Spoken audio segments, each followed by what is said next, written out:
మరిన్ని డీటెయిల్స్ చూస్తే భవిష్యత్ అంతా ఎలక్ట్రిక్ వాహనాలదే అన్నారు రాష్ట్ర ఐటీ శాఖ మంత్రి శ్రీధర్ బాబు.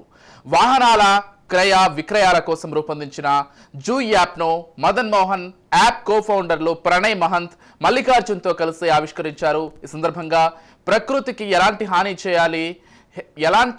చేయని విద్యుత్తో నడిచే వాహనాలు ఎంతో మేలని అన్నారు. ప్రముఖ వ్యాపారవేత్తలు ఎలాన్ మస్క్ ప్రపంచంలో మొట్టమొదటిసారిగా విద్యుత్తో నడిచే వాహనాలు రూపొందించడం యావత్ మానవాళికి గొప్ప ఆవిష్కరణ అయిందని అన్నారు. ఈ నేపథ్యంలో ఎలాన్ మస్క్ సంస్థను హైదరాబాద్ నగరంలో నెలకొల్పాలని ప్రభుత్వం తరఫున విజ్ఞప్తి చేసినట్లు చెప్పారు. పూర్తి మానవ వనరులు అందుబాటులో ఉన్న మహానగరంలో ఈ పరిశ్రమ ఏర్పాటు చేయడం ద్వారా ఎంతో మేలు జరుగుతుందని విజ్ఞప్తి చేసినట్లు చెప్పారు. ఆర్టిఫిషియల్ ఇంటెలిజెన్స్ సైతం భవిష్యత్తులో పెను మార్పులు సృష్టించనుందని అన్నారు. ఒక ప్రయత్నం వారు చేస్తూ ఉన్న ఒక సంకల్పాన్ని ముందుకు తీసుకెళ్లే ప్రయత్నం చేయాలనే మా సంకల్పంతో మేము వచ్చి దీన్ని ప్రోత్సాహం చేస్తూ ఉన్నాం.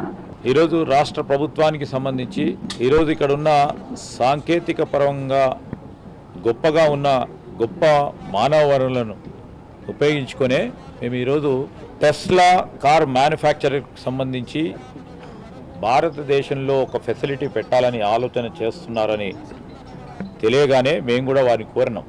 తెలంగాణ రాష్ట్రానికి రండి, మీరు కూడా మా రాష్ట్రం ప్రగతిలో భాగస్వాములు కండి అని మేము వారిని కోరినాం.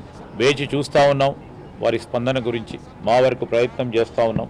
ఒకటే మాట వారికి తెలియజేయటం జరిగింది. సాంకేతిక పరమైన గొప్ప మానవ వనరులు తెలంగాణ రాష్ట్రంలోనే ఈ టెక్నాలజికల్ కంపెనీ ఇది టెస్లా అనేది. ఆ టెస్లా ఇక్కడ పెడితే వారికి అన్ని విధాలుగా వారికి కావాల్సిన మానవ వనరులు ఇక్కడే లభ్యత అయితే కనుక ఇతర రాష్ట్రాల్లో అవి అందుబాటులో ఉండవు కనుక సరిగ్గా అందుకోసమే ఇక్కడ పెడితే వారికి ఉపయోగపడుతుంది.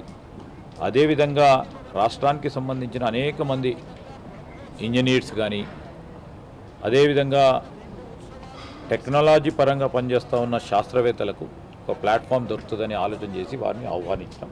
తప్పకుండా మాకు నమ్మకం ఉంది. ఎందుకంటే టెక్నాలజికలీ అడ్వాన్స్డ్ స్టేట్గా మన రాష్ట్రానికి ఒక పేరు ప్రఖ్యాత ఉన్న తరుణంలో తప్పకుండా వారు కూడా దీని గురించి ఆలోచన చేస్తారని వరకు మేము ప్రయత్నం చేస్తూ ఉన్నాం.